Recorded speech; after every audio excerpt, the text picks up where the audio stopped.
El Ciutat de Maó és el tret de sortida d'un calendari dens de partits de preparació per a l'Hèstia Menorca a 2 setmanes d'estrenar-se la competició oficial contra l'Obradoiro.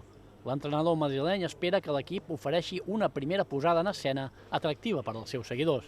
El equipo respira ilusión, tenemos muchas ganas de estar juntos, de competir juntos, con energías renovadas, ilusiones renovadas, mucha humildad y también mucha ambición.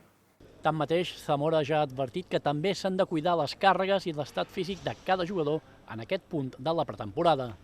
Hay jugadores como Víctor que no han parado de competir y eso pues le ayudará a entrar en la temporada. Tenemos a Jalen que está recuperando esa cirugía del hombro y que todavía no está preparado para la competición. Tenemos a Jauma y a Edgar que vienen de unos meses sin competir por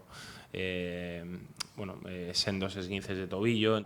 La cita estiuenca amb el bàsquet d'alta competició durà a Vintaufa el Joventut de Badalona de Ricky Rubio, Ante Tomic i Adam Hanga, i també de Dani Miret, un tècnic admirat per Zamora.